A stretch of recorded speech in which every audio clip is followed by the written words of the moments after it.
పాపం ముఖం చిన్న గింతంతే అయింది అన్నది ముఖం. బాధపడకండి అన్న, మీ గురించి మేము ఎక్కడి వరకైనా వచ్చి ఫైట్ చేయడానికి రెడీగా ఉన్నాం. మీకు ఏదైనా సమస్య వస్తే ఈ సర్పంచ్ చెల్లె ఉంది మీకు, కంపల్సరీ మాజీ సర్పంచ్ చెల్లె ఉంది మీకు. మీకోసం మీకు ఎక్కడైనా ఏదైనా సమస్య వచ్చి ఇట్లాంటి కొంతమంది సగం సగం బట్టలు వేసుకున్న వాళ్ళు మీ మీద ఏమన్నా కేసులు పెట్టి మిమ్మల్ని ఏమన్నా బయటికి లాగాలని చూసి ఏమైనా ఇబ్బంది పెడితే, మాలాంటి వాళ్ళం నిండుగా బట్టలు వేసుకొని కట్టును బొట్టును గౌరవించే వాళ్ళం. మీరు ఒక మాట అన్నారు, నాకు చాలా నచ్చిందన్న. ఆడ స్త్రీ అంటే ఆదిశక్తితో సమానం అన్నారు, చాలా నచ్చింది. ప్రతి ఆడ స్త్రీలో నేను అమ్మవారిని చూస్తా అన్నారు, నాకు ఇంకా నచ్చింది. ఒక 10 సార్లు విన్నా నేను మీ వీడియో, మీరు మాట్లాడింది. ఏదైనా కూడా నేను క్లారిటీగా తెలుసుకున్న తర్వాతే మాట్లాడతాను. క్లారిటీ లేని నేను బయటికి రాను, మాట్లాడను. ఏ విషయంలో కూడా మీరు బాధపడకండి అన్న, మీకు మేమందరం ఉన్నాం. మన భారతీయ సంస్కృతి గురించి కట్టుబొట్టు నిండుగా వేసుకోవాలనే ఒక మీ సిద్ధాంతం నాకు చాలా నచ్చింది. మీ వెనుకల మేము నాలాంటి 100 మంది వస్తారు. ఈ సగం సగం బట్టలు వేసుకున్న వాళ్ళంతా ఏం చేస్తారో చూద్దాం, వాళ్ళు ఏం చేయగలుగుతారో కూడా చూద్దాం. సరే చూసుకుందాం ఎక్కడి దాకా పోతారో. భయం ఏం లేదు, బాధ ఏం లేదు, బాధపడాల్సిన అవసరం అంతకంటే లేదు. ధైర్యంగా ఉండండి, గట్టిగా ఉండండి. మీరు మాట్లాడిన దాంట్లో మాత్రం ఆవ గింజ అంతా కూడా తప్పు లేదు. 100% మీరు కరెక్ట్గా మాట్లాడిండ్రు.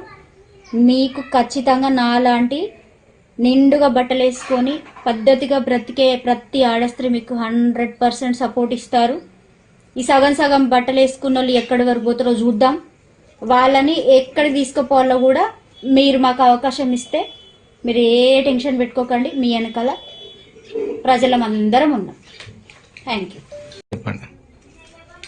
శివాజన్న, ఒకటే చెప్తున్నా మీకు, నేను ఇవాళ చూసిన మీరు మొన్న మాట్లాడిన దాంట్లో కూడా ఏం తప్పు లేదు, 100% కరెక్ట్ ఉంది. మళ్ళీ నేను ఇప్పుడు కూడా చూసిన వీడియో, పాపం ముఖం చిన్న గింతంతే అయింది అన్నది ముఖం.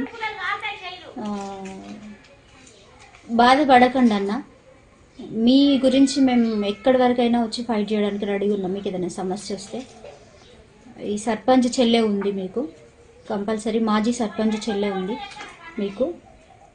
మీకోసం మీకు ఎక్కడైనా ఏదైనా సమస్య వచ్చి ఇట్లాంటి కొంతమంది సగం సగం బట్టలు వేసుకున్న వాళ్ళు మీ మీద ఏమన్నా కేసులు పెట్టి మిమ్మల్ని ఏమన్నా బయటికి లాగాలని చూసి ఏమైనా ఇబ్బంది పెడితే, మాలాంటి వాళ్ళం నిండుగా బట్టలు వేసుకొని కట్టును బొట్టును గౌరవించే వాళ్ళం. మీరు ఒక మాట అన్నారు, నాకు చాలా నచ్చిందన్న. ఆడ స్త్రీ అంటే ఆదిశక్తితో సమానం అన్నారు, చాలా నచ్చింది. ప్రతి ఆడ స్త్రీలో నేను అమ్మవారిని చూస్తా అన్నారు, నాకు ఇంకా నచ్చింది. ఒక 10 సార్లు విన్నా నేను మీ వీడియో, మీరు మాట్లాడింది. ఏదైనా కూడా నేను క్లారిటీగా తెలుసుకున్న తర్వాతే మాట్లాడతాను. క్లారిటీ ఇంతకంటే లేదు. ధైర్యంగా ఉండండి, గట్టిగా ఉండండి. మీరు మాట్లాడిన దాంట్లో మాత్రం ఆవ గింజ అంతా కూడా తప్పు లేదు. 100% మీరు కరెక్ట్గా మాట్లాడిండ్రు. మీకు ఖచ్చితంగా నాలాంటి నిండుగా బట్టలు వేసుకొని పద్ధతిగా బ్రతికే ప్రతి ఆడస్త్రీ మీకు 100% సపోర్ట్ ఇస్తారు. ఈ సగం సగం బట్టలు వేసుకున్న వాళ్ళు ఎక్కడి వరకు పోతారో చూద్దాం. వాళ్ళని ఎక్కడికి తీసుకుపోవాలో కూడా మీరు మాకు అవకాశం ఇస్తే, మీరు ఏ టెన్షన్ పెట్టుకోకండి. మీ వెనకాల ప్రజలం అందరం ఉన్నాం. Thank you. శివాజన్న, ఒకటే చెప్తున్నా మీకు, నేను ఇవాళ చూసిన మీరు మొన్న మాట్లాడిన దాంట్లో కూడా ఏం తప్పు లేదు, 100% కరెక్ట్ ఉంది. మళ్ళీ నేను ఇప్పుడు కూడా చూసిన వీడియో, పాపం ముఖం చిన్న గింతంతే అయింది అన్నది ముఖం.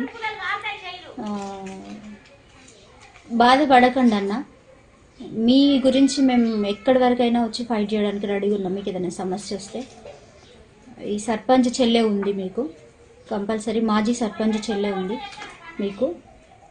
మీకోసం మీకు ఎక్కడైనా ఏదైనా సమస్య వచ్చి ఇట్లాంటి కొంతమంది సగం సగం బట్టలు వేసుకున్న వాళ్ళు మీ మీద ఏమన్నా కేసులు పెట్టి మిమ్మల్ని ఏమన్నా బయటికి లాగాలని చూసి ఏమైనా ఇబ్బంది పెడితే, మాలాంటి వాళ్ళం నిండుగా బట్టలు వేసుకొని కట్టును బొట్టును గౌరవించే వాళ్ళం. మీరు ఒక మాట అన్నారు, నాకు చాలా నచ్చిందన్న. ఆడ స్త్రీ అంటే ఆదిశక్తితో సమానం అన్నారు, చాలా నచ్చింది. ప్రతి ఆడ స్త్రీలో నేను అమ్మవారిని చూస్తా అన్నారు, నాకు ఇంకా నచ్చింది. ఒక 10 సార్లు విన్నా నేను మీ వీడియో, మీరు మాట్లాడింది. ఏదైనా కూడా నేను క్లారిటీగా తెలుసుకున్న తర్వాతే మాట్లాడతాను. క్లారిటీ లేని నేను బయటికి రాను, మాట్లాడను. ఏ విషయంలో కూడా మీరు బాధపడకండి అన్న. మీకు మేమందరం ఉన్నాం. మన భారతీయ సంస్కృతి గురించి కట్టుబొట్టు నిండుగా వేసుకోవాలనే ఒక మీ సిద్ధాంతం నాకు చాలా నచ్చింది. మీ వెనకాల మేము నాలాంటి 100 మంది వస్తారు. ఈ సగం సగం బట్టలు వేసుకున్న వాళ్ళంతా ఏం చేస్తారో చూద్దాం. వాళ్ళు ఏం చేయగలుగుతారో కూడా చూద్దాం. సరే, చూసుకుందాం ఎక్కడ దాకా పోతారో. భయం ఏం లేదు, బాధ ఏం లేదు, బాధపడాల్సిన అవసరం అంతకంటే లేదు. ధైర్యంగా ఉండండి, గట్టిగా ఉండండి. మీరు మాట్లాడిన దాంట్లో మాత్రం ఆవ గింజ అంతా కూడా తప్పు లేదు. 100% మీరు కరెక్ట్గా మాట్లాడిండ్రు. మీకు ఖచ్చితంగా నాలాంటి నిండుగా బట్టలు వేసుకొని పద్ధతిగా బ్రతికే ప్రతి ఆడస్త్రీ మీకు 100% సపోర్ట్ ఇస్తారు. ఈ సగం సగం బట్టలు వేసుకున్న వాళ్ళు ఎక్కడి వరకు పోతారో చూద్దాం. వాళ్ళని ఎక్కడికి తీసుకుపోవాలో కూడా మీరు మాకు అవకాశం ఇస్తే మీరు ఏ టెన్షన్ పెట్టుకోకండి. మీ వెనకాల ప్రజలం అందరం ఉన్నాం. Thank you. చెప్పండి. శివాజన్న, ఒకటే చెప్తున్నా మీకు, నేను ఇవాళ చూసిన మీరు మొన్న మాట్లాడిన దాంట్లో కూడా ఏం తప్పు లేదు, 100% కరెక్ట్ ఉంది. మళ్ళీ నేను ఇప్పుడు కూడా చూసిన వీడియో, పాపం ముఖం చిన్న గింతంతే అయింది అన్నది ముఖం. బాధపడకండి అన్న. మీ గురించి మేము ఎక్కడి వరకైనా వచ్చి ఫైట్ చేయడానికి రెడీగా ఉన్నాం. మీకు ఏదైనా సమస్య వస్తే ఈ సర్పంచ్ చెల్లె ఉంది మీకు, కంపల్సరీ మాజీ సర్పంచ్ చెల్లె ఉంది మీకు. మీకోసం మీకు ఎక్కడైనా ఏదన్నా సమస్య వచ్చి ఇట్లాంటి కొంతమంది సగం సగం బట్టలు వేసుకున్న వాళ్ళు మీ మీద ఏమన్నా కేసులు పెట్టి మిమ్మల్ని ఏమన్నా బయటికి లాగాలని చూసి ఏమైనా ఇబ్బంది పెడితే, మాలాంటి వాళ్ళం నిండుగా బట్టలు వేసుకొని కట్టును బొట్టును గౌరవించే వాళ్ళం. మీరు ఒక మాట అన్నారు, నాకు చాలా నచ్చింది అన్న. ఆడస్త్రీ అంటే ఆదిశక్తితో సమానం అన్నారు, చాలా నచ్చింది. ప్రతి ఆడస్త్రీలో నేను అమ్మవారిని చూస్తా అన్నారు, నాకు ఇంకా నచ్చింది.